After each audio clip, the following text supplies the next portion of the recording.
So please unmute and say here when I call your name.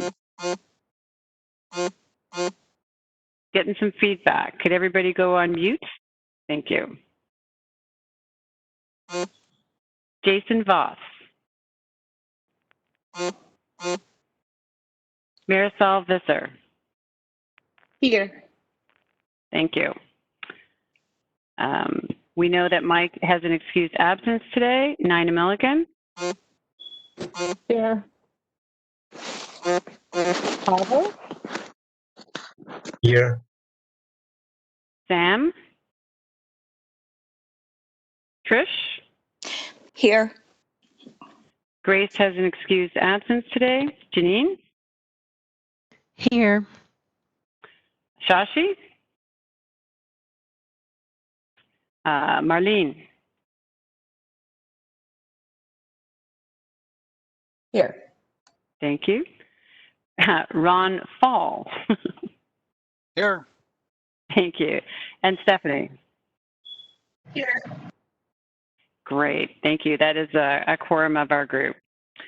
We also have some staff participating in today's call. City Administrator Wally Bobkowitz is with us. Parks and Community Services Director Jeff Watling is with us. Economic Development Manager Jen Davis-Hayes, and Deputy City Clerk Tisha Gieser.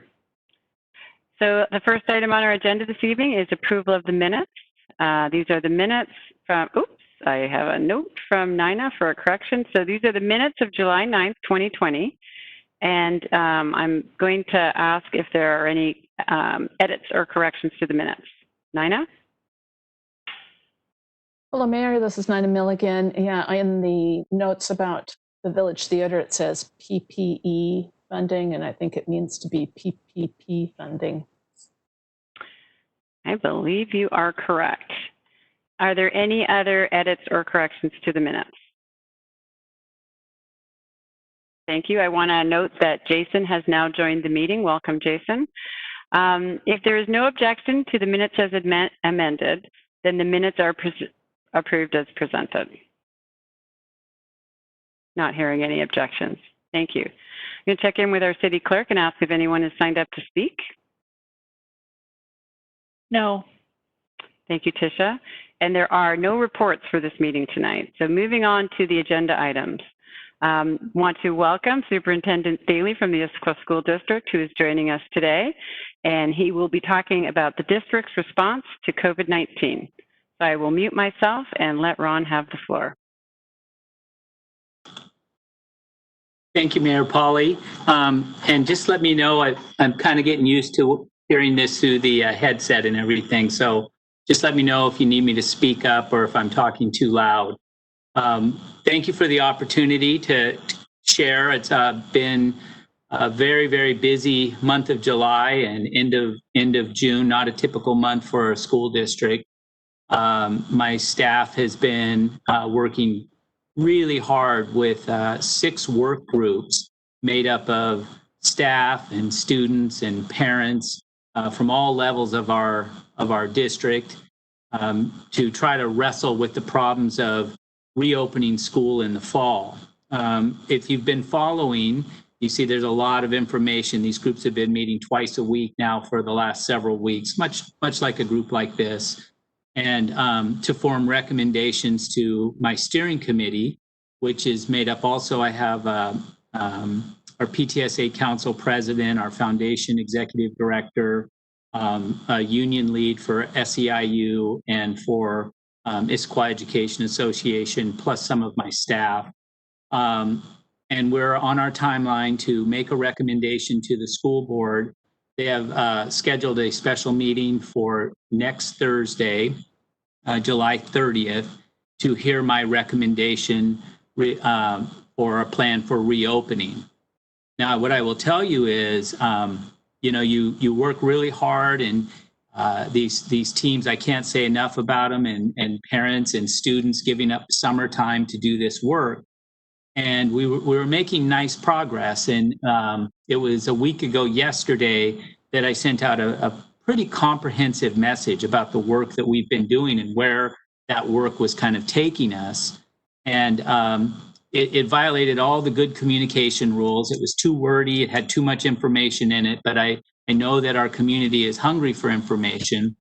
And at that time, we noted that we were moving towards kind of a hybrid model. At least that's what the thinking was, where we would be working to bring in students.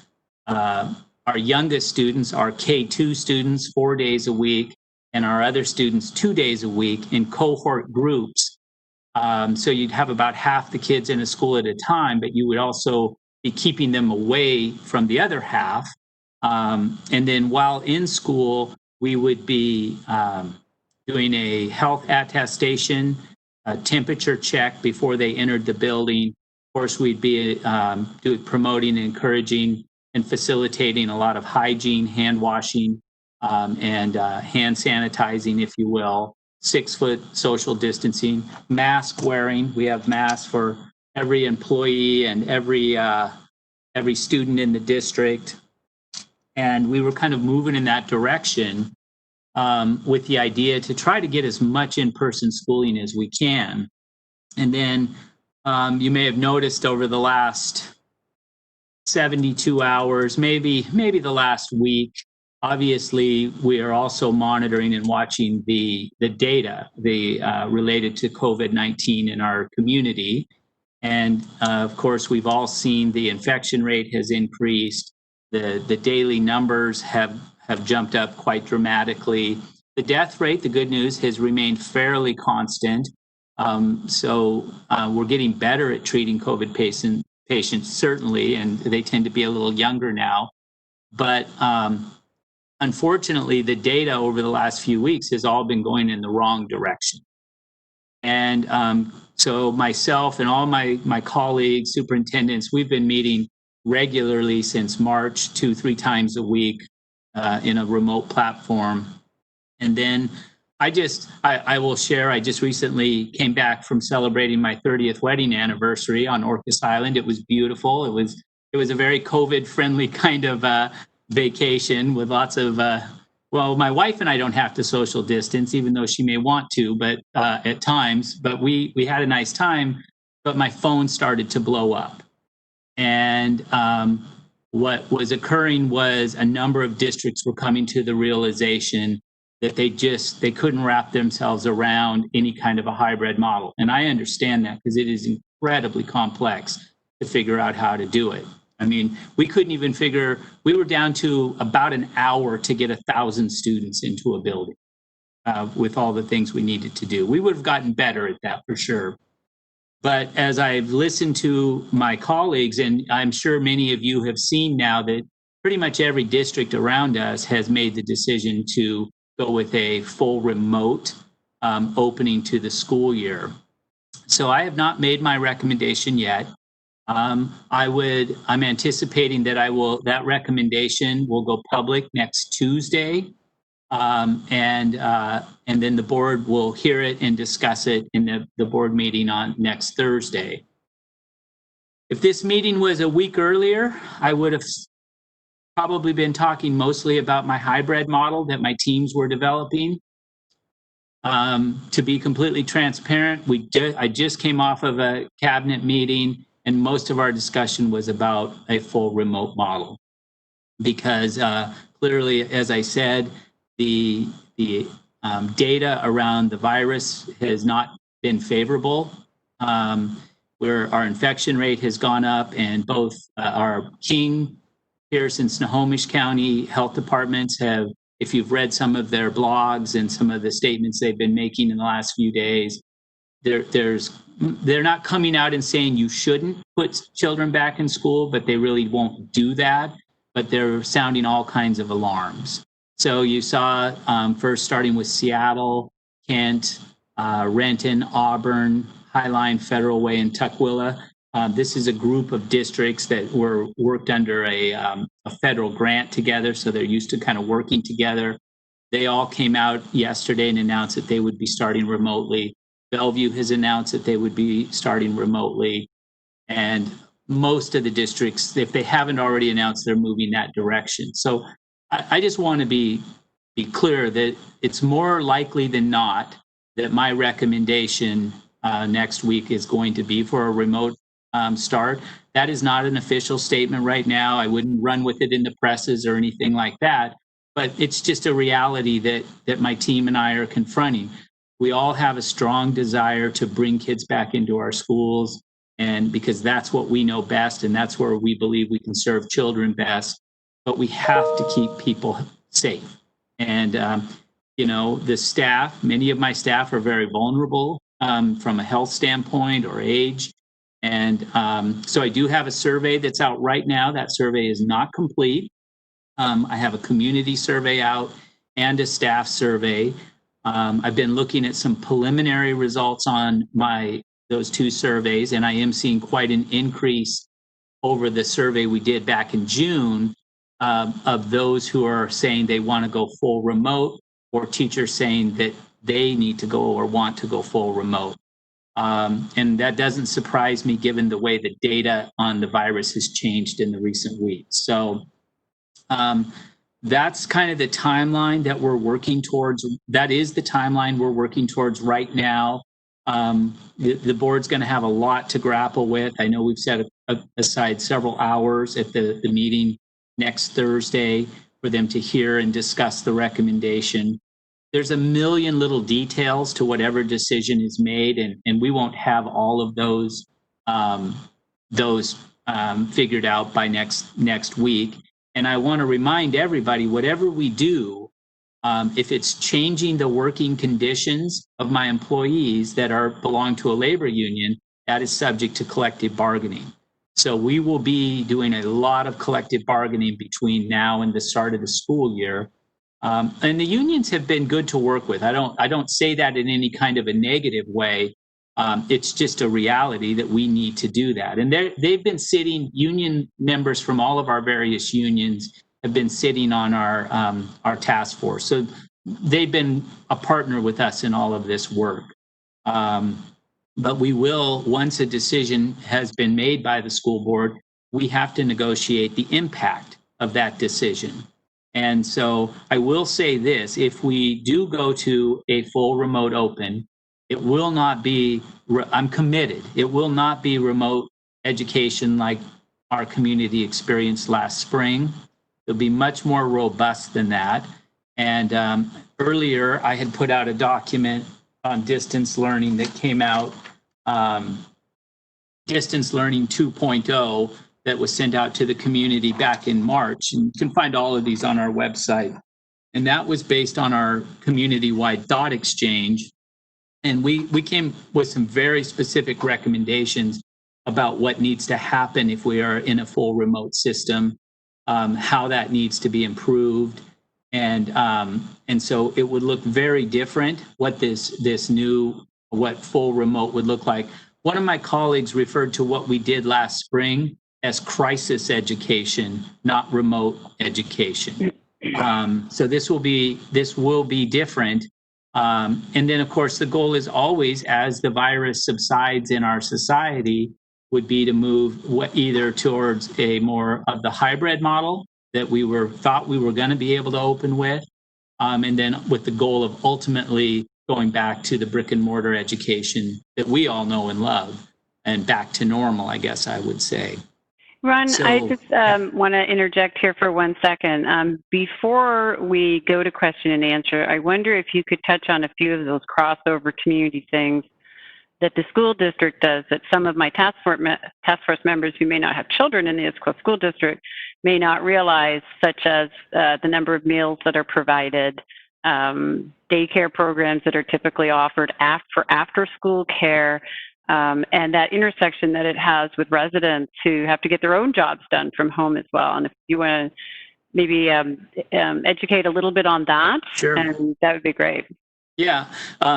So you might recall that when the order to close the schools happened last March, simultaneously we were ordered to continue and provide food service to our free and reduced lunch community, and to provide childcare for essential workers. And I was really proud of my staff and how they stepped up and did that very well.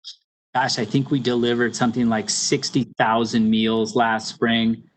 We provided essential worker childcare for 41 students, And that was real consistent during that whole time. So my belief, Mayor Polly, is that the answer would be yes, we would continue with that food service. What I will tell you is that does require some FDA rule changes. And so we are asking for those again right now, that we need those, we need them to relax some of those regulations so that we can continue to provide meal service, probably delivered to areas around the community, hopefully in our yellow school buses, just like we did last year.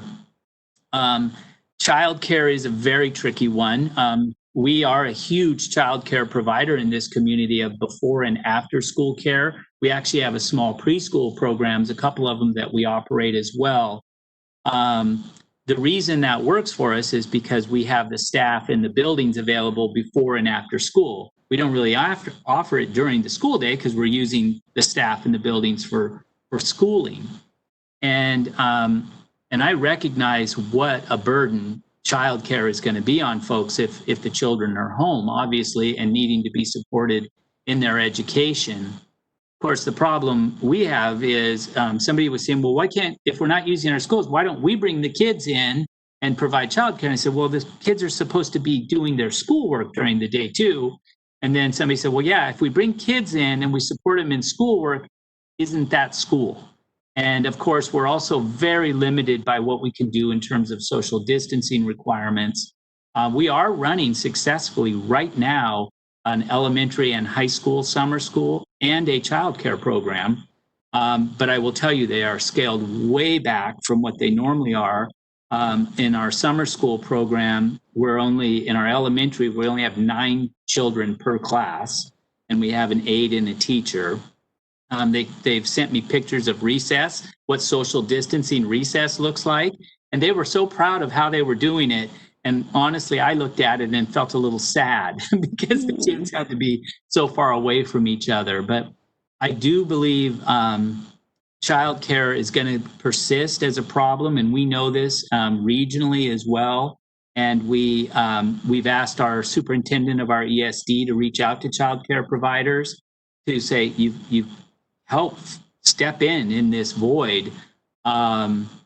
So, that's going to be a tough one. We'll do what we can, but I want to also be very clear to folks, we can't, if we're not doing school, we're not going to just open the schools up for childcare. That won't be possible for us to do that. If I could bring everybody in for childcare, I'd be bringing them in for school. Mm-hmm. So that's the dilemma that we're in there. Did I get everything there, Mary? You did. Thank you very much. I think one thing this task force has realized is the interconnection between kids going back to school, parents going back to work, and the economy turning itself around. And that when one of those pieces isn't available, we all have to be very creative about what we do next because they're so interrelated. Ron, if you have any more information, great, but I already have some questions lined up for you. Why don't I just take questions? Great. First one is Nina. Thanks, Mayor. This is Nina Milligan. Thank you, Ron. It's great to see you again. I have 3 questions about the childcare thing that you just told us. So thank you, Mary Lou, for teeing that up. One is, will you face the same requirements as you did last year that you have to provide childcare for essential workers? 2, who defines the essential workers? And then 3 would be how many kids did you care for last year because of that requirement? Yeah, so whether or not we'll be required, Nina, I just don't know yet. I mean, that would have to come as, I'm assuming it came last time as an order from the governor. The second part there about determining who's considered essential, I think that's an interesting one. They gave us some broad outlines back in the spring. You might recall, we actually expanded that to include like grocery workers. Nobody told us we had to do that or told us we couldn't do it. It just seemed logical. So I don't know if that recommendation or that order was given again, would it come with more specifics about who exactly is an essential worker. Technically, school employees are essential workers. And then last spring, we served 31 students, and our average daily attendance was right around 30 a day. So we'll wait and see. Thank you, Ron. Next up with a question is Marlene. Hi, thank you, Madam Mayor. Ron, nice to see you. I have a student at IVE who is set to be attending Clark in the STEM program next year. So thank you for talking to us. My question relates to sort of the variance in expectations around how much the teachers are interacting with students. It was our experience that there was a pretty wide array of how that was working, and with some parents really not hearing much from teachers at all and some being very engaged. It was our understanding from our principal that there were some things in the teachers' contracts around something around the professionalism to do sort of as they see fit with their classes, which I completely understand, but was curious, as we move out of crisis and into more of a way of life, how is it not luck of the draw on sort of the interaction that the students get with the teachers? Yeah, I heard a lot of that as well, Marlene, and I know that to be the case. Many of my own staff have children in our system, and they too experience that, especially if they had multiple children, or if they were in secondary and had multiple teachers. Some just were really good at this, and they seemed well equipped. Others, it was really a struggle for them. So we've been continuing with professional development through this summer. I think you might recall at the secondary level, we did adopt one single learning management system, so that's helpful. We are training staff on that right now, and it's really about creating a new expectation through the memorandum of understanding. I wouldn't characterize it quite the same way the principal did, as that it was the contract's fault, but there were certainly some problems there. And I guess I would say because that contract was not written to anticipate this reality. So what I will say, what my team is telling me is that the Issaquah Education Association at this point and our teachers have been much more receptive to the reality that if we have to do remote learning, we have to do it better. And that what we heard clearly from the community was, one, consistency among teachers. We need to have more consistency. Teachers need to be doing more actual direct instruction, not just pushing out assignments for you to help your students with, but doing the asynchronous and synchronous teaching, recording themselves, doing a lesson or doing a virtual live lesson, recording that also for a student who maybe can't be there at that time, be able to go back to it. We need to better utilize our paraprofessional staff. We could probably use them to support students in online more. We need to, so there was a number of things. So I heard that criticism. I think it was a fair criticism. We are working now to help improve that so that there will be greater consistency. And I do think a number of our teachers actually got better at it too as time went on. I think part of the problem was last spring when this whole thing started. If you recall, on March 13th, we were told, okay, we're out, but we're coming back on April 24th.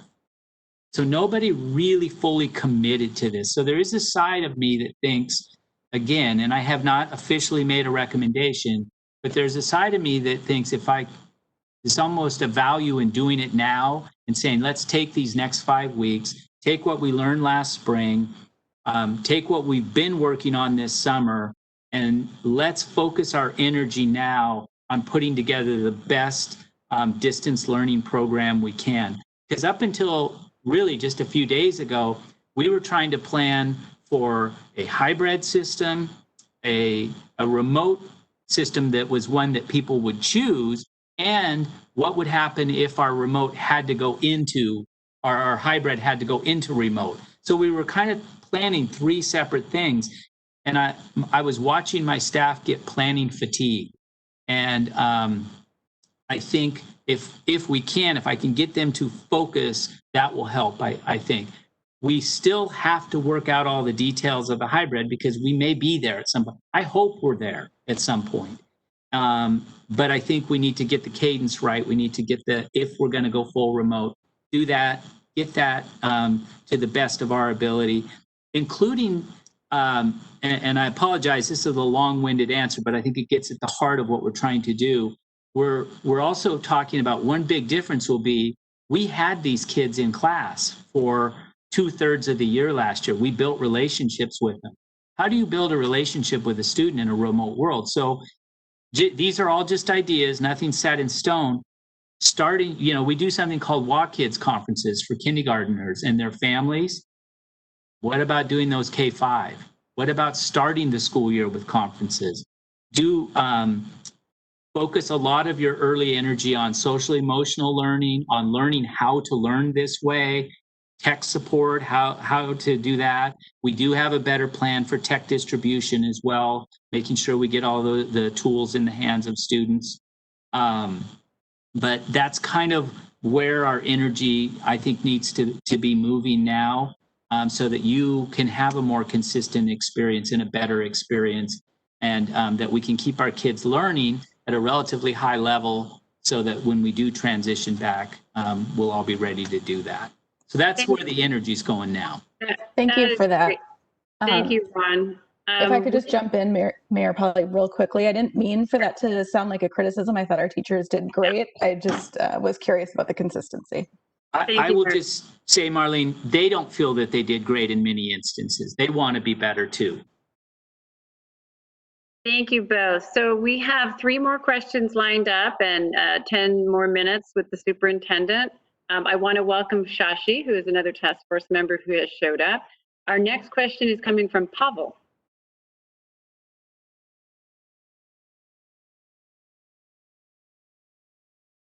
Hi, Ron. Thank you for your information. So you mentioned in your talk that if this would be about a week or so ago, you will be more inclined talking about a hybrid system rather than what seems like leaning towards full remote. So what will be that threshold, that will move you to the hybrid system and maybe to the full opening? Because I understand the numbers going up, but there is a tendency that it's slowing down and going down again. So what if in 2 weeks from now, numbers will be very favorable, or whatever the threshold will be? Are you ready to jump in and say, well, we are actually ready to open hybrid system from September? That's a great question, Pavel, and I will tell you it's usually one of the first ones we get. I'll also tell you that when that decision was made back in March by the governor to close, I was in the room, in the virtual room, and we got asked almost the same question. So you've decided now is the time to close. What will tell you when it's time to reopen? And I'm sitting here on July 23rd, and no one has ever answered that question. And the frustrating part for me and my colleagues is, you're right, we need some type of a metric to be able to tell ourselves, and the frustrating thing is I don't feel that equipped to make that judgment. That's where I wish public health could step in and play a little stronger role. I understand there's a reluctance there to do that. I don't know exactly what that is yet, Pavel. What I can tell you is so for example, some districts are looking at the infection rate, that number that is like 1 per 1,000. And in fact, I believe it was the King County, Seattle Department of Public Health said they felt like you shouldn't bring students back into a school until the infection rate was 1 or below. Currently, I believe the King County infection rate is 1.6. It was only 1.3 a couple of weeks ago. So it's going in the wrong direction. But that would be an example, and that's part of the discussion we were having just before I got on here today. What is that? What does determine that? And so that infection rate may be one of those, but I need to talk with public health and ask them, so what measures would you look at? I mean, I know they look at ICU rates, hospitalization rates, the actual rate of positive test cases, and the infection rate. So I know there's like a dashboard of data, but and so what I do know right now, for example, is the numbers that we're seeing today are worse than the numbers we had back in early March that drove us to close the schools. So you can imagine the email. I've got 242 emails, literally, because I'm looking at my other computer screen, that have come in today. And people they say things to me like, if the data is worse today than it was then, why would you even consider reopening? And so it's logical. I get it. So I think we'll probably be looking at a combination of things, like infection rate and positive test rates and things like that. We don't have a set data dashboard for that at this point, but again, I wish public health would give me one. I wish they would just transparently say, instead of all of this, we put it in our blog over here and we give we give strong recommendations not to, but we don't say it one way or the other. That's the best I can do for now. Yeah. Thank you, Ron. Thank you, Pavel. I'm going to go to, I have, I think, 3 questions left. So I'm going to go over to Marisol. Marisol. Thank you, Mayor. Hi, Ron. Nice to see you. My question is about families who perhaps didn't access any of the childcare services, back in the spring, because they didn't know about it. They didn't know that they could access it. And how are you reaching those families? I'm speaking for the families who perhaps they don't speak the language or they think that they are not able to access this. I'm also talking about the families who perhaps are going back to work and are going to be leaving those kids unattended at home. And if there are measures that the district is taking towards these families. Thank you.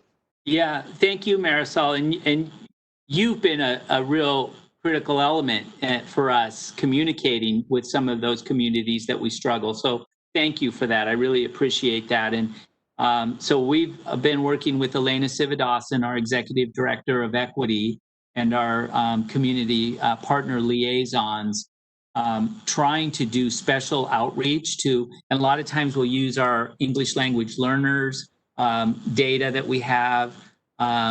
So for example, we sent out some messages specific to technology needs, and we tried to target them in their home language, because as you know, we have the home language in the Skyward in our student data set. So trying to use my folks that's their job, is to be our community partners and liaisons, and ask them, how do we reach folks like that we know that just aren't connecting with us? And that's been a challenge for us, which is why we use things like cultural bridges and we try to parent PTSA committees and the like too. But we are certainly open to any other ideas. If we're missing folks, and I'm sure we are, we want to know, and we want to get supports out there. Particularly, I'm concerned if they don't have good Wi-Fi access or something. We have hotspots. We will get those hotspots in their hands if they have tech needs. The second part of your question is a lot tougher one, Marisol. If a family is leaving unattended children at home, I hope and pray that we're not talking about very, very young children. I certainly understand and can empathize. People need to go to work, but obviously I don't have to send somebody there. But our counselors and my student intervention services will work with the family however we can to try to support them. But I don't know what to do in a situation like that where they feel they have to go back to work and their students, and then in that case, if they're an older student, it's about motivation. It's about keeping them engaged in their learning. It's about giving them the support they need. And so that's something we've been thinking about. I'm not opposed to bringing some groups of kids in if we can do it in a safe way. And we've talked about ELL students. We've talked about special needs students. Another group that actually Rich Mellish, our executive director of TLS, mentioned today, said, what about those kids that we know aren't engaging with us? So let's say it's a child that's at home, there's nobody there to supervise them, so they're choosing to play video games instead.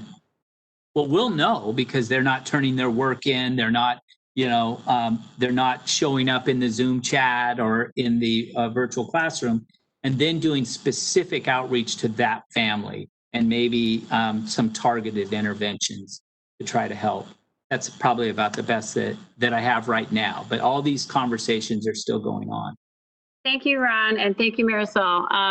I just want to put out there, Ron, that the city and Marisol works with different cultural groups as well. And if there's a way for us to amplify your message, please let us know because we would love to help. It's heartbreaking to think that there might be students sitting at home unattended and not in a learning situation. I'm going to try and squeeze in 2 more questions. Shashi has a question and a comment, and then we're going to finish it out with Jason. Shashi. Thank you, Mayor Polly, and thank you, Ron. And I'm sorry I had internet problem, but I turned on my TV and I could listen to you. So it's very interesting. And I totally agree with you about, okay, first my question. My question is there any report of any psychological bad effect on students due to lockdown, like somebody, having mental breakdowns or committing suicide? And secondly, I do like your idea. You said you're going to recommend up to Tuesday to the board about remote learning. I'm totally in favor of that. I'm greatly for public health first and then anything else. So, we have to remember in the beginning, there was only one infected person who has now given us so many millions in the whole world. It happens in every pandemic. Okay, and then, I saw on TV, there are 2 girls in California who have started a project, excuse me, on school camping remotely, and now it's gone international. Have you considered that? And could that be given and told parents about that opportunity? It's free. And I don't have the website here, but I'm sure we can look it up. And I really wish that everybody remains safe and no, we have no more deaths. Definitely data is going against us. Yeah, so Yeah. Thank you, Sashi. Ron. Yeah. So I may have lost a little bit of the first part of your question, but the part about I think you mentioned about camping, like outdoor education. Is that what you were talking about, Sashi? It's a remote camping. I don't know how they do it, but it was very interesting. I watched for a short time on TV, and I said, "Oh, that's something we really need to consider." So what they do it is a remote school camping. So like every student probably makes a video or they come together remotely and exchange ideas and they feel like they're camping in Oh, I see. So it's a remote camping. So that's, yeah. But my question was about psychological bad effect on students. Yeah, thank you. Yes.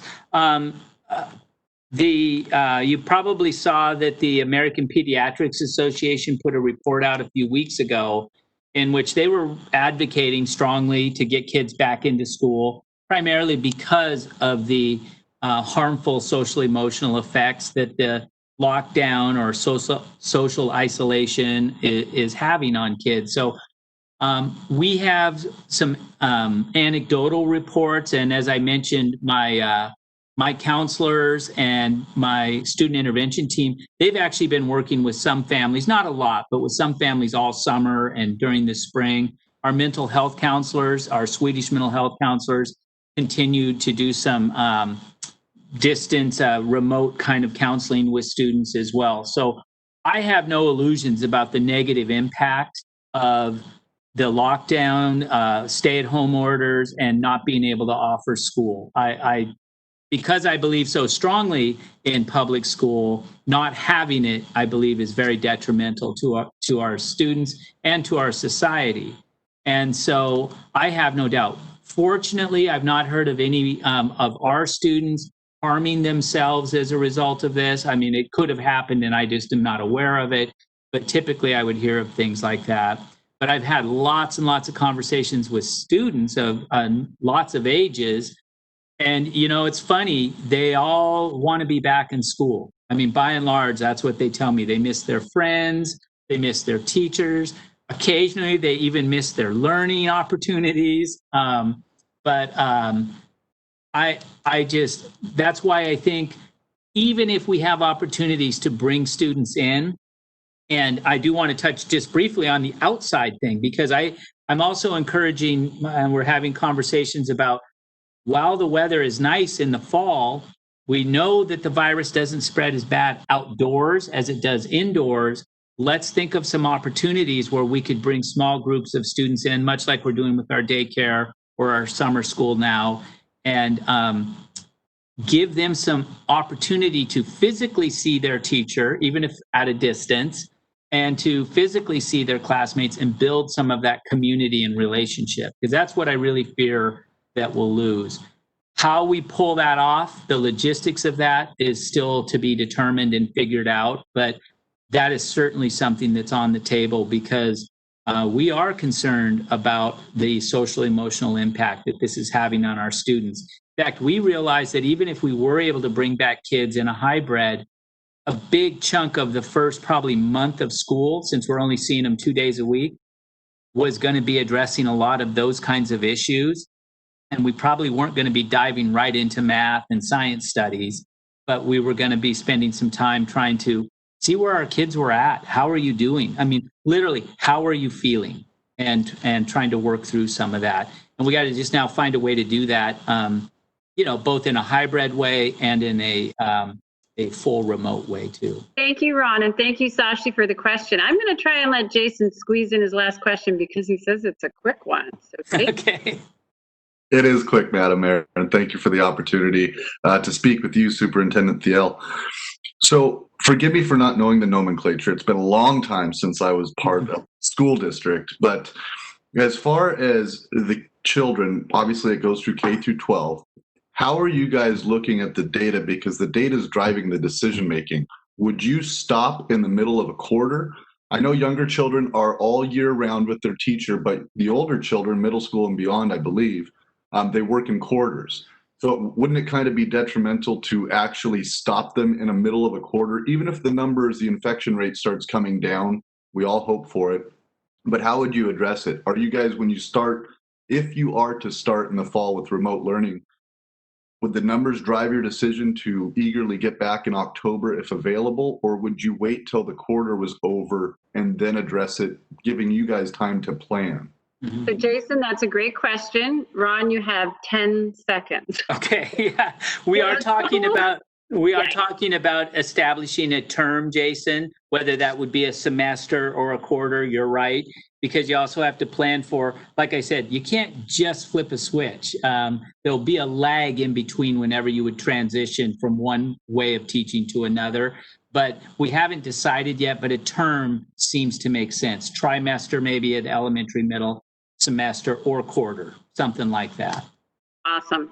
Thank you, Jason. Thank you.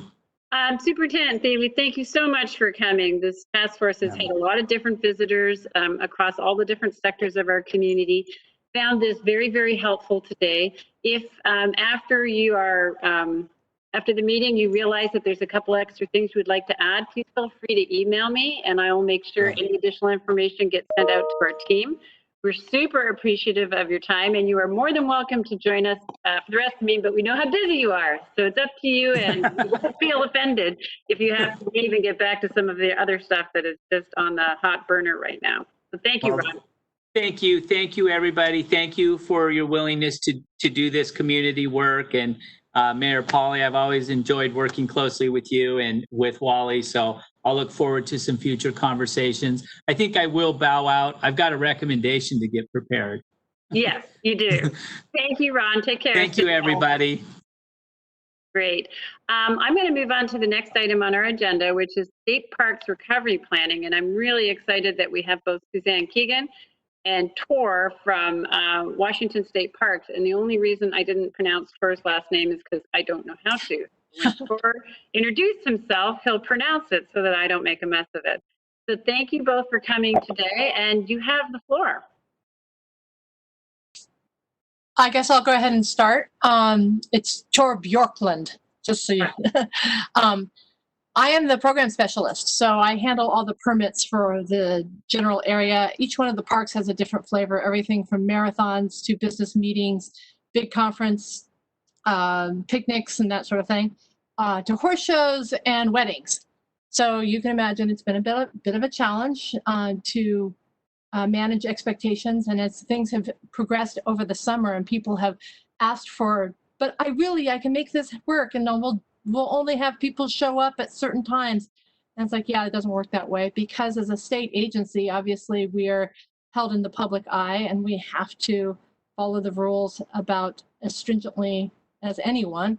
Not only that, but, and I think this is a nuance that probably escapes Joe Public, is the fact that while there might be rules and regulations or recommendations that are being offered by King County Health Department or State of Washington Health Department, the agency itself has its own criteria and can set those determinations based on their ability to do so safely and with staffing limitations, given the restrictions on budget right now. So what's the plan for next year? I don't know. I don't know a lot of us do, and I don't have the authority to make any real guesses into the future. I don't have a crystal ball, but I know that there seems to be a lot of pressure from the public to get back to the outdoors, and I think that is being taken into consideration. And it seems to be that being outdoors is a little bit safer than being indoors, like in schools. So there may be more wiggle room down the road for us to open up as quickly as we possibly can, while still trying to hold the line on safety measures. Tor, do you want to go ahead and add something to that? Tor has been at the park for more than 30 years. He knows a lot more about the operations, and he also has much more of the historical perspective on how the agency functions than I would. So he might have some insight as well. Thank you, Suzanne. Tor, because you are very in tune with the operations, would you mind giving our task force members sort of an update on what is currently open at the park and what sort of conformance with health regulations you're seeing, and whether or not there's any issues that have come up that have surprised you? So, so currently there's some restrictions in the fact that not all the restrooms are open because we just don't have the staff to do it. And then also some of the parking, we took a lot of the picnic tables off of the picnic area and actually used it to barricade off a portion of the parking lot. So we've probably taken away about 800 parking spots. And that's to help control the amount of people that are into the park at any given time. And then other things that we've done is, like, we have reopened the toys. You probably heard that with social distancing rules and stuff. And actually that has not been a problem. For the most part, people have been following the guidelines that we posted at the entrances and stuff. There are probably only maybe 50 tables that are really available throughout the whole park that are not fixed. And so for the most part, people are showing up with a blanket or whatever and picnicking and doing a good job of distancing. See what else is going on. Like the boat launch, there's no restrictions, and we've just been overwhelmed even during the weekdays there. The agency doesn't seem to be too concerned since it's considered a parking lot, the fact that it's as busy as it is. This weekend, we did have to close the gates on Saturday for about 40 minutes because her capacity for parking, we just ran out. What else has been going on? We have actually, the group camp is not technically open, but we have allowed a group to come in and they're doing daycare or essential daycare. So another opportunity. So there's about, I'm not sure, something like between, I think there's 20 kids that are there, but it's just another opportunity since there's a shortage of daycare available in the area. Well, Tor, I have a question for you. I think I haven't visited the park yet. It's on my list to kind of walk through, see what's going on. But as we enter into the fall and we hear that kids aren't going back to school and there's, we're still going to be living in this age of disruption, what if a group has an idea, an out-of-the-box idea? How would they coordinate with state parks to create some new opportunity in the park that helps us through this COVID disruption? That's a great question, because the level or the phase 3, since it changed to 10 people instead of 50, that's kind of tied our hands. And so I'm just not sure how that's going to affect stuff. They may have to wait till phase 4 before state parks would even allow anybody even to submit a permit. I know Susanna talked about possibly have or fiber in the parks. We're talking about live streaming some stuff. So if we did a running event or something where people wouldn't have to show up, they could actually watch it remotely. I think the last word I got is that it sounds like phase 4 is before we'll probably even start accepting permits. Right. So the question I get asked a lot from folks is that drive-in movie theaters, drive-in virtual concerts, that kind of thing, when you look at the state park and there's that massive parking area, at what phase would we be able to try something new like that where everybody is within their car and less than 4 or 5 people in their car? When do you think that could be a possibility? That could probably happen now, but Suzanne could probably answer a little bit better because she was working with the Friends group trying to do something like that, but it just wasn't financially viable for the person that was going to put it on. Yeah. Right. Yeah. And if we do something like that, I hope that people understand that the primary mission of state parks is to protect the resources of flora and fauna. And normally the park is closed at sunset. So to do a drive-in theater means keeping it open later. It will have an impact on the animals. And so I would caution people to say that if we do something this year or maybe even next year, let's hope not, if we had to go to that length, that people would understand that we would probably walk it back afterwards. It would not be a whole new world of everything's going to just, we're going to open up state parks for 24 hours. You probably get a lot of blowback from people around the lake anyway, because it's amazing how sound carries over the water. Yeah, I think some of the suggestions I heard were that the live streaming would be on a device in your car and so that there wouldn't be any outdoor noise, but there's also light considerations as well. And we do have to be respectful of your primary mission. Thank you, that's great. I'm going to open it up to the floor for questions from any of our task force members for our state parks team. Right now I'm looking in the chat. I'm not seeing that there are any questions showing up, but I'll give it a few more seconds. I want to thank both of you for coming and talking today. The state park is really a treasure that we in Issaquah get to experience a lot more than others because we're next door neighbors, and I think that's fantastic. Anything that you are thinking about as we move through this fall and the good weather where we can partner with you, yeah, I see that there is a couple of questions. This task force here has been a real source of creativity and a great touch point with the community itself. So if there's anything that you want to bring us back in terms of how we could work together on something, we would love to engage with the park. We'd be thrilled. And we do have a question right now from Shashi. Shashi. Yeah, hi, thank you. I want to know, are you having some protocol about the distance between 2 cars? And I missed on that. Are the public bathrooms open or closed? I'm sorry, I couldn't hear that well that time. Thank you, Shashi. I missed the first part. The restrooms are open, but not all of them. So we probably have both ones at the beach, and then there's the kitchen shelter, the parking lot. We try to keep it closed so that way people can social distance and the restrooms open there. And so there's 2 other ones that are not open. I don't anticipate them opening this year, but they're not high use restrooms either. I think the first question had to do with parking and whether or not you have changed your parking patterns to allow spaces between the cars. The patterns are not changed. We just restricted the amount of parking. So we reduced it by about 800 vehicles. Shashi, does that answer your question? I wanted to know if you have some protocol about the minimum distance to be maintained between 2 cars. The agency doesn't seem to be concerned about the distance between the cars since it's not a picnic area. You're going to basically get out of your car and you're going to go hopefully into the picnic area or to the beach or down a trail. They're not overly concerned about the distance between the cars.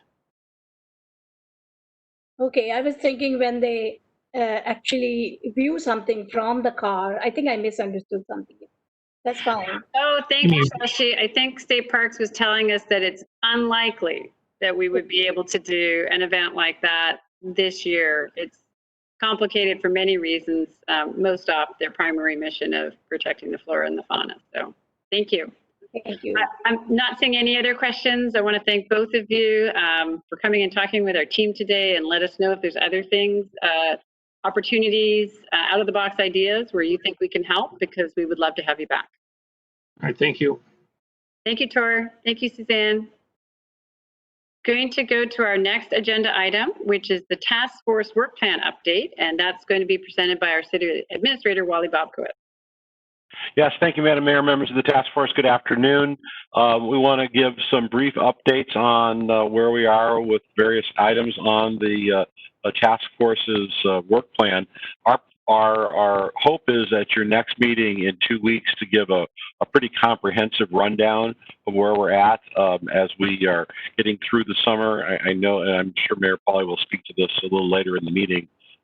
We would like to get some input and feedback from you on next steps of the task force. But let me go through the priority areas of focus. Economic recovery continues to be a main focus for us over the last several weeks. Jen Davis-Hayes, our economic development manager, is on the call, and I would ask Jen if she would just give an overview of some of the highlights of what we've been working on the last few weeks. Jen? Sure. Thank you, City Administrator Bobkowitz. So there are 3 things I'll give you a brief update about, and we'll provide more information again in the next meeting. So the thing actually I was working on as I was listening to your speakers is that we have opened and closed the Small Business Recovery Grant for businesses. And so that was the $500,000 that council authorized for us to do grants up to $10,000 per business. And so we received 220 total applications. And so we're right now looking at reviewing the eligibility.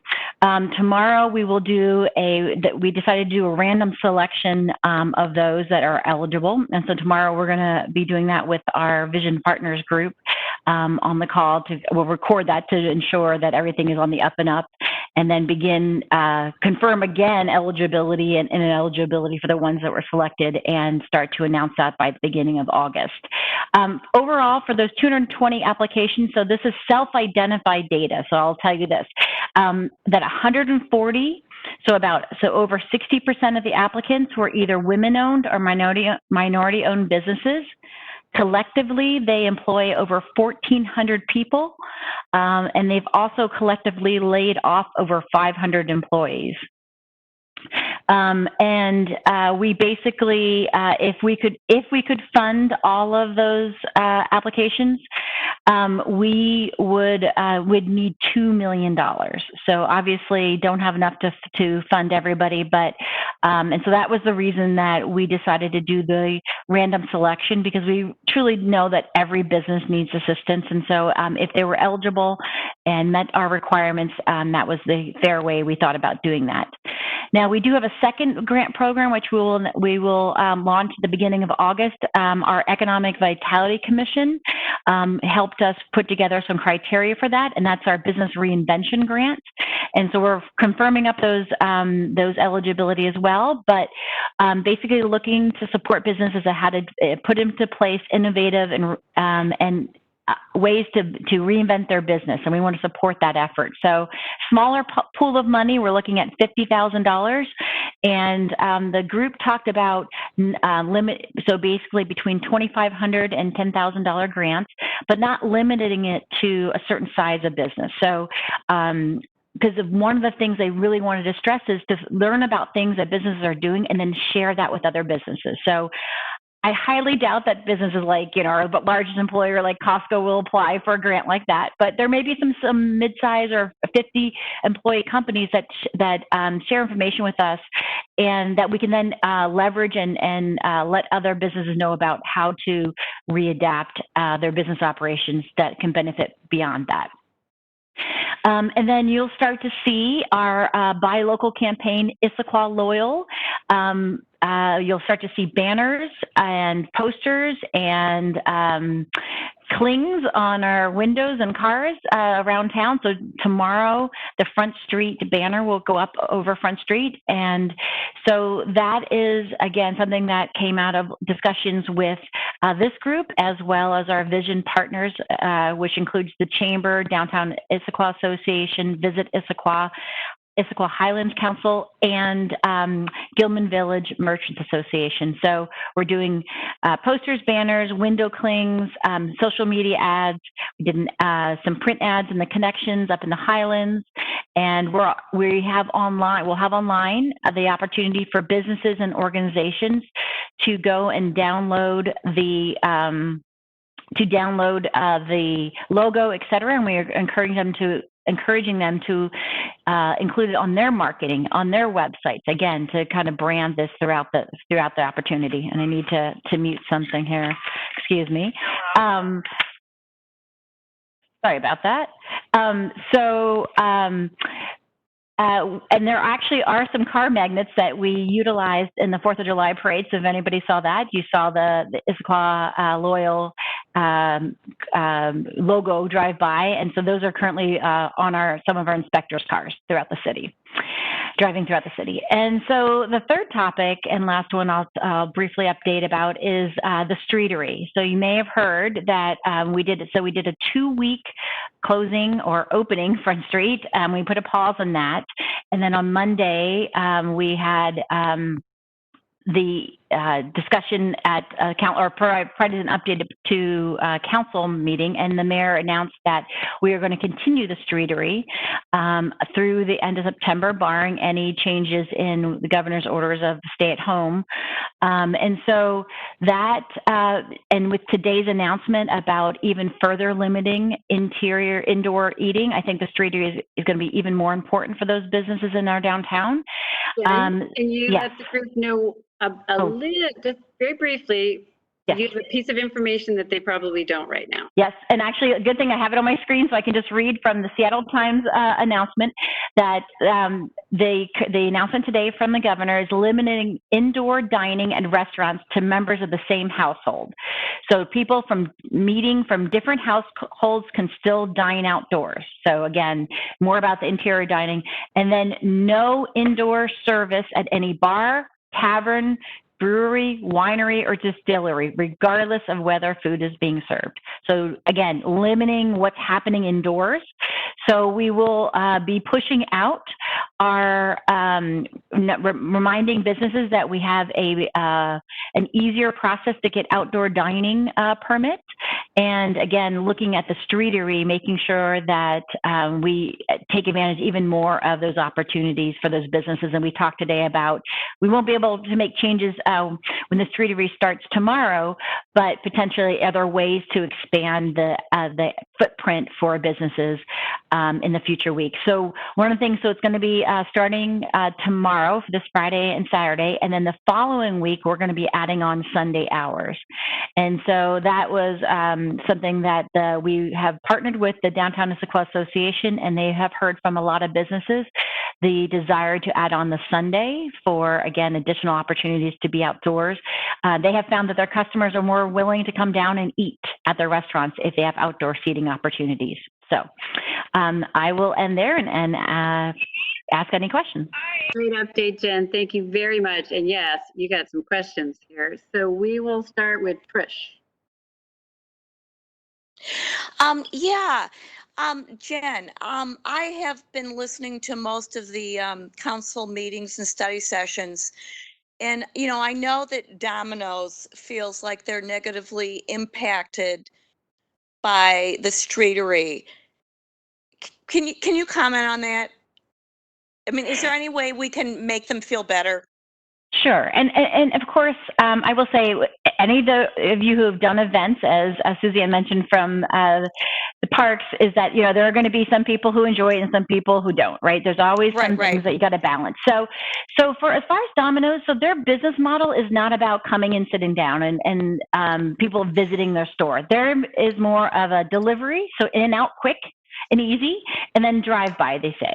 So we have done some things, and actually when I say we, I will say that the Downtown Issaquah Association has really worked with them to mitigate and to help them have better access. So for the first week or two, I want to say, they arranged to have some parking spaces across the street so that they can easily go north and south for the delivery. So they could basically park, walk across front, and get in and out easier. They do have access from behind their building for their parking lot, and then through our city parking lot to Sunset. So that is something, again, that takes a few more seconds to get through the parking lot, but they do have access going south that way. So we recognize that, again, not all businesses are going to be impacted the same, but that if we can find ways to mitigate the negative impacts, it's a nice balance.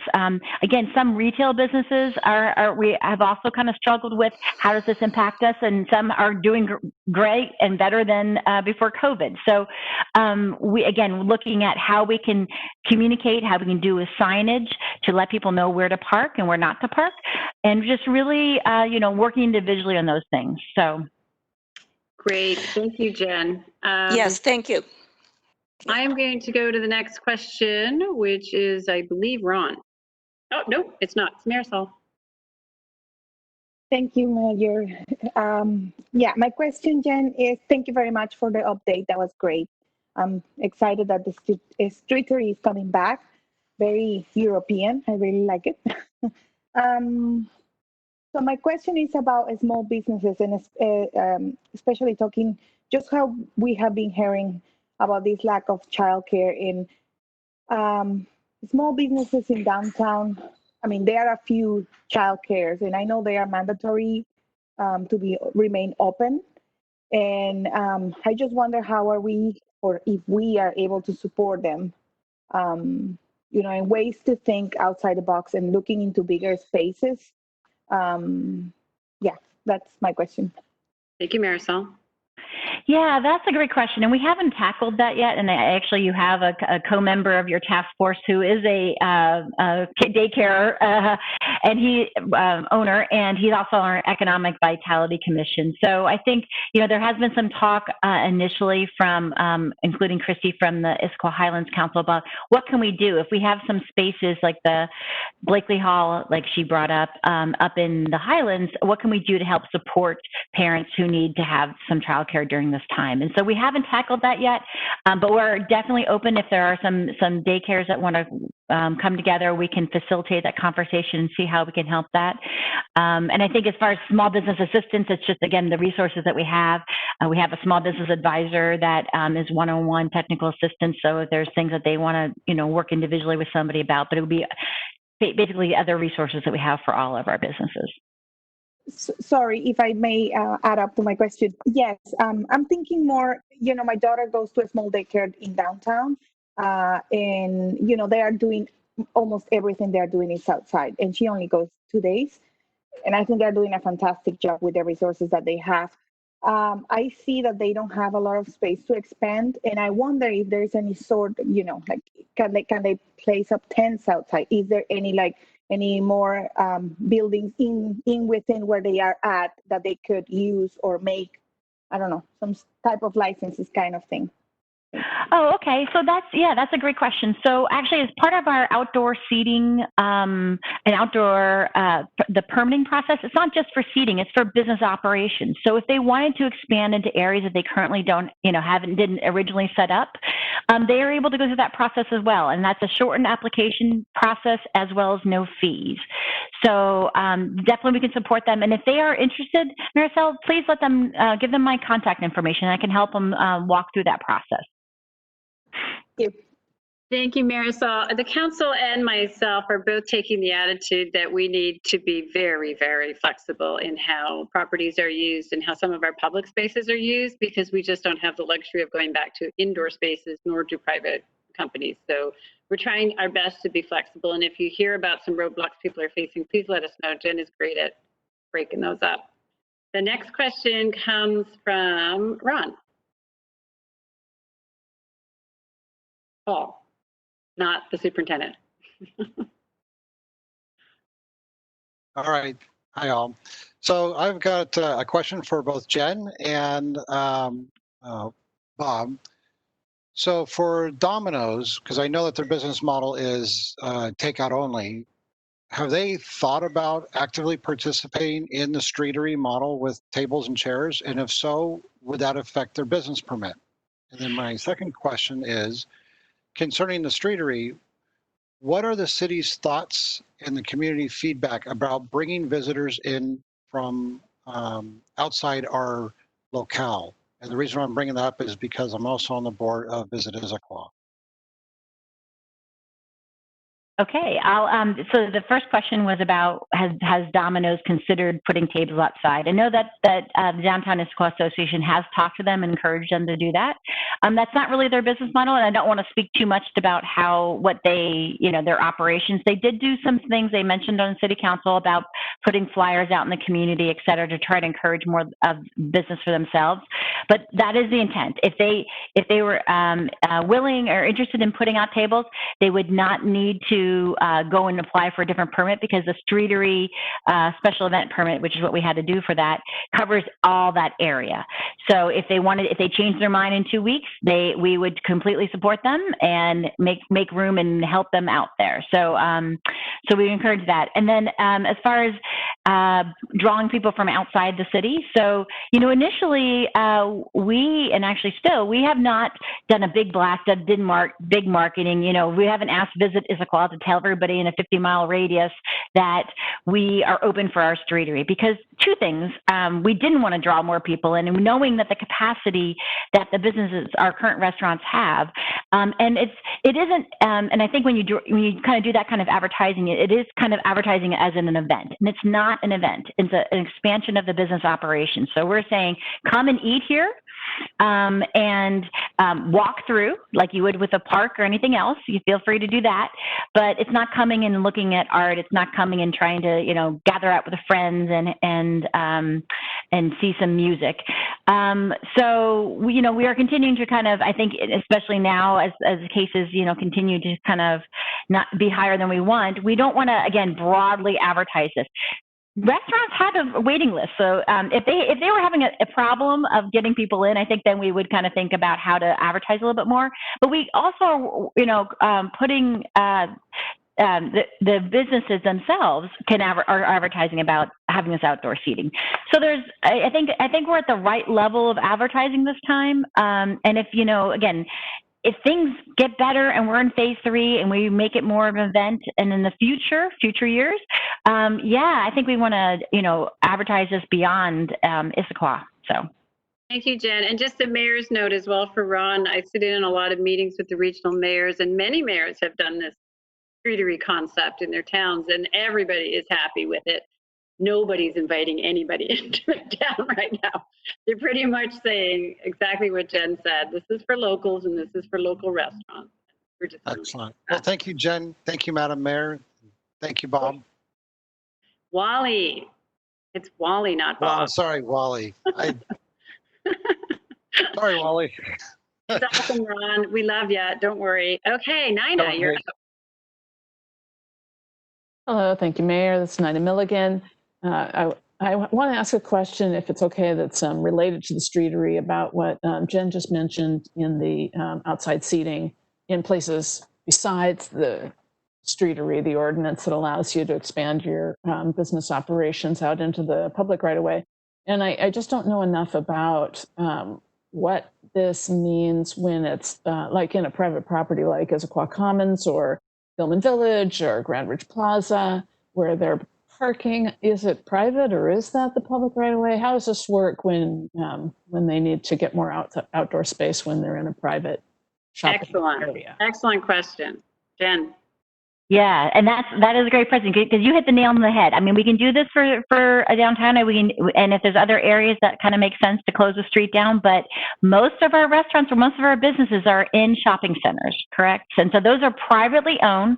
The parking lots are privately owned, and so they would need to have their property owner's permission, and that falls under the same reduced permitting process and waiving of fees. So the challenge is in shopping centers, there's a balancing of the parking for all of the tenants in that area. So you have, again, a lot of the leases may say, I am guaranteed to have 15 spaces. and businesses are, not really excited to give up any of those spaces. So we have seen some activity in Gilman Village, and there's been conversations in some other places, but nothing that's kind of moved forward. So I did reach out to the property owners maybe about a week or so ago, property managers that we have connections with, and told them and encouraged them and just kind of nudged again. And so again, as things continue to change, there might be some more movement there, but there hasn't been a lot of two-way interest, I guess, or, kind of things that have come together. And even up in the Highlands, they've talked about some other creative ways. And I think Habit Burger early on had some takeout in the parking lot. But then as more businesses opened up, that parking was needed for other uses. So again, we're here to facilitate and to help be creative with folks. If any businesses want to contact us, and we can help facilitate the conversation, but we aren't the deciders for that. Thank you, Jen. Well said. I've heard lots of questions in the community about why it isn't happening in other places. So we encourage it, but it's really up to the private property owners. I'm going to take 3 more questions, but I need to save some time at the end because City Administrator Bobkowitz has a question that he wants to put to the group about an issue that we're currently having. So let's go next to Stephanie. Stephanie, I can see your lips moving. I cannot hear you. Sorry about that. Thank you, Madam Mayor. I just wanted to touch base about retail outdoor for streetery. Is there a permit that those small retail shops would need, or have they been given the opportunity to use their space since the street's closed? Just kind of as an extra street fair opportunity. Jen, retail? Any business can use during the streetery can use the outdoor space. And so there hasn't been a lot of takers, but even businesses have services. So if you want to have a waiting area out there, whatever you may want. So yeah, we want to encourage all of that. We would need to, make sure that that we have ramps and all those things, kind of set out. A lot of the barriers we have up for the different restaurants are because of the Liquor Control Board, or not about it because of a city. We're demarcating this area. It's if you want to serve liquor that you have to have that up. So a retail, a service can set things up. Again, we'd make sure that there was still passage and access through that area, whether it's on that sidewalk or in the street. But yeah, we want to encourage that. And then for the Monday through Thursday timeframe, they can also apply for that outdoor use. And I should mention that I believe that your shopping center has also kind of been collaborating with the businesses to do some extended seating and use of the parking lot. So again, some property owners are figuring out ways to make it happen, and again, we encourage that. Yeah, I just wanted to say thank you, Stephanie, for getting Sunset Ale House to do that as well. If we can get even a few more of those in there, I would love to see Capri have something outside, and Kausan. It would just add to the opportunities for businesses and the opportunities for residents who are looking for a good meal. So thank you for doing that. Much appreciated. We appreciate the opportunity. Thank you so much. Yeah, we're thrilled. Going to Jason, and then the last question and comment will be Shashi. Jason.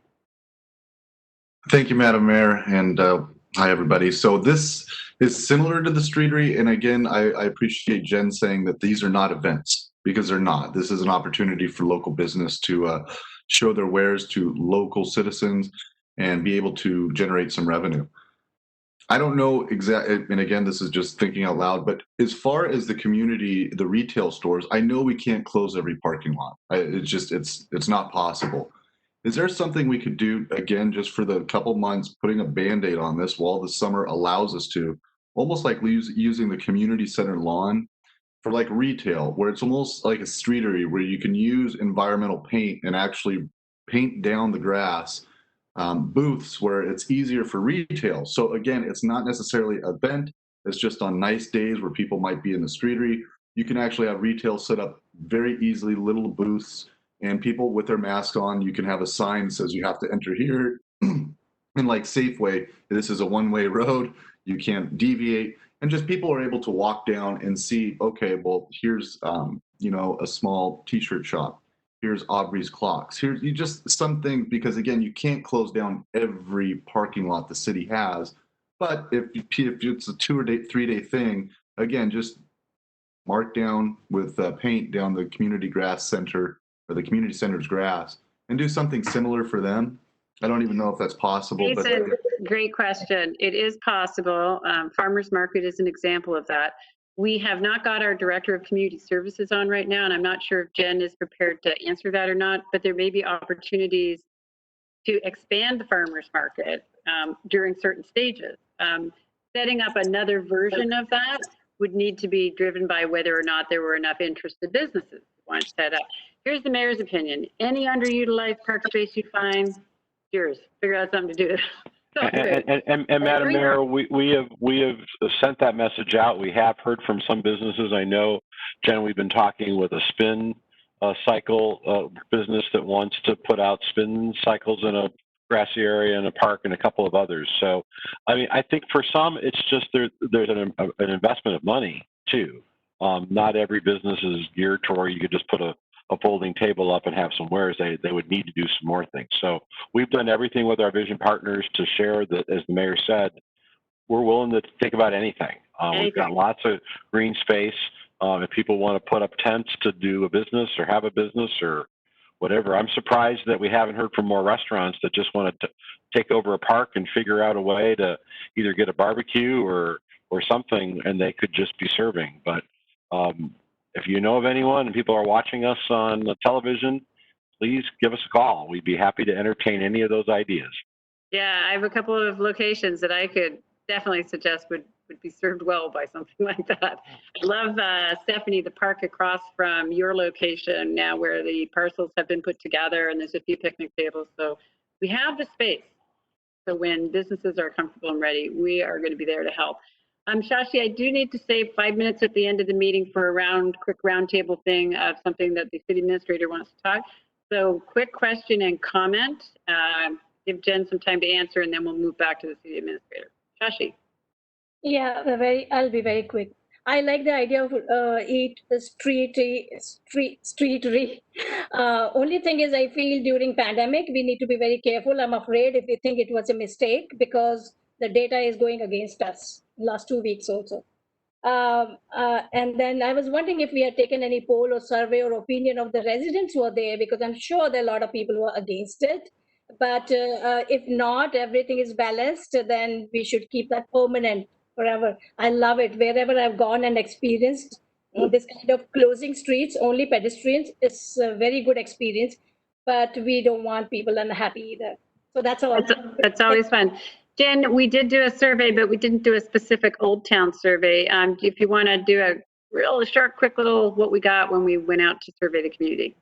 Yeah, we did a survey of residents that was, again, just focused on residents. We also did for businesses, but that was more specific around how it went. And you don't know when you send out a survey or a request for information. And I think all but one person, so we had probably close to 40 responses, again, from people from all throughout the community. And a lot of them were really supportive of the idea. And because it was outdoors and because what they saw, one of the things I didn't mention is that DIA distributed 700 masks that second weekend. So they got some masks. We had a donation from King County. And again, more signage, more kind of don't enter unless you have a mask. So we were taking the precautions necessary to do that. So we checked traffic and did traffic counts, and it didn't cause major backups. So I think the surrounding community realized that it didn't have this huge impact on them that would cause problems like a big event. One quick comment before we go back to Wally. I live in Old Town. A third of the people I saw down there were my neighbors. So I got no complaints about parking in the neighborhood. And believe me, everybody knows where I live, and they do complain if they want to. And I found another 200 masks from our King County Councilmember Lambert, and I brought them over to DIA. So we continue to have masks hand out. Okay, back to City Administrator Bobkowitz. He wants to run an issue by you and do a quick little brainstorm and get some feedback. City Administrator? Yes, thanks, Madam Mayor. We want to talk about the skate park. The skate park, as you know, is a well-used, well-attended park. It was closed for several months. Under Phase 2, it was able to be reopened. There's a lot of young people using the park. None of them are wearing masks. We have sent out folks to talk to them. that nothing is really seen to be working. So our question to you is sort of to get a community standard measure on this. It's outside. There is a little bit of social distancing going on just by the nature of how the park is used, but not a whole lot. Our options are to have city staff members there reminding them on a somewhat regular basis with masks in hand to give to folks, or perhaps close it. And so we'd like to get some feedback from you as to what you think we should do. I'll just take it with a hand raise if you want to talk right now, and put your hand up, and I'll just, okay, Shashi? Okay, here. I think if people are not listening, we should close it because it's a matter of public health, not individual. It's not one person's concern. Thank you, Shashi. Anybody else want to weigh in? Nina? Then Trish? I go by Central Park all the time, and sure, it's not confined like a skate park, but the kids who are playing on those play fields are close and they don't have any masks, and I wouldn't want to be picking on a particular demographic or a particular sport, so I would have a problem with them finding some kind of equity. Thank you, Nina. I saw Marisol and Trish. Marisol. I didn't put up my hand, but I can speak. Okay. It is very hard. I mean, I feel those kids, they really want to be out and they are moving. And I mean, I would say giving them another warning will be my first suggestion. Like maybe like a signage that, 6 feet apart and all that. Thank you, Marisol. Trish and Ron, and then Jason. Yeah, I agree with what Marisol just said. The staff, your guys' time and resources stretched. I'd hate for your staff to have to stand out there, but if there could be some kind of signage that says, okay, you guys, if you don't wear masks, we're going to close this down. I'm just hoping that would make an impact. Yeah. Great. Ron? I drive by there almost every day, and I do see everyone out there without masks. So maybe consequentially, because they all want to be there, is we close it for a couple days and say this is closed because no one's wearing masks. And if you agree to wear masks, we'll leave it open. Thank you, Ron. Jason? I think Ron's comment is spot on because I really do think these children are hurting. This is unlike anything they've ever been through. And you're always going to have a small section of the population who don't follow the rules. Thankfully, the skate park is outside, but closing it, I don't think is the right answer either because they're still going to group together. There's still going to be vectors amongst themselves. And if they spread it, they're going to spread it amongst their friends. And if they're not at a skate park, we don't want our children engaging in other activities that could get them into even more trouble. And we all know that idle hands are the devil's workshop. So again, they're burning off energy. And I do understand this has got to be one of the most traumatic experiences they'll probably have in their lives. But I kind of do like Ron's suggestion because it doesn't hurt to put a little bit of the fear of God into them. And just having them, like you said, you close it for a few days and you can explain this was because your peers are not listening. Yep. And here's some masks and you guys please pay attention to, your actions have consequences. It doesn't matter how young you are. And then, like I said, opening it back up. I really think closing it down would be pretty unfortunate, really problematic because they're still going to group together. And again, if they don't have things to burn off the energy, they can find other means which are not as creative outlet. So I'm kind of against closing it. Thank you, Jason. I'm just going to take out Janine. There you go. Janine. Sorry about that. I certainly agree with what has been said already, and whatever we can also do to just put another reminder in with parents. So on the communication vehicles that the city has, just another reminder with parents, hey, this is what we're seeing. Please remind your children when they're out to wear masks. I think that would be worthwhile as well. That is a great idea. Great suggestion. Thank you, Janine. Marlene also just wants to note in the chat box that she agrees with the comments of Jason and Ron. I'm just going to take a quick look. There's a couple that didn't comment, and feel free to raise your hand if you want to. Jason, you want to come back on this? And if people are from the city going to stop and talk to the young people, and this is probably a little bit overboard, but even, you know, like monopoly money, like fake citations, you know, if you get busted without your mask, you've got an hour of cleanup, you know, something There like you that. go. Fake citation. You guys are great. Thank you. Oh, Stephanie, please.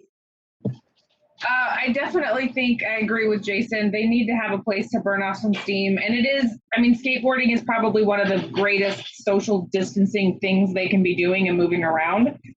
But yeah, a little fear of God wouldn't hurt anything. A lot of parents in here. I maybe need to put some more teens on this. City Administrator Bobkowitz, did you get everything you needed? Yes, great ideas. Thank you very much. Really great ideas. You guys are amazing. There is the next meeting is August 6th at 4 p.m. And before we adjourn, I just want to, one sec, I have stuff in my way. Hang on a sec, I got a whole bunch of windows open. I wanted to thank you for what you have provided the city and my administration, all the advice and guidance you've provided over the last few months. I had assumed by August I would be disbanding you. So what I'd like you to think about before our August meeting is I'm not ready to give you guys up. And I want to have a group conversation about that next time, because the governor today took a small step back, but it hurts. And I feel like we may be in this back and forth phase for a while. So as you're thinking about it over the next 2 to 3 weeks, please think about your commitment, your interest, your level, and we'll have a conversation about it, because the city administrator and the staff and I have learned so much from having you all here with your diverse opinions and experiences. So thank you very much. And we are adjourned until our August meeting. Thanks all. Have a great day. Thanks all.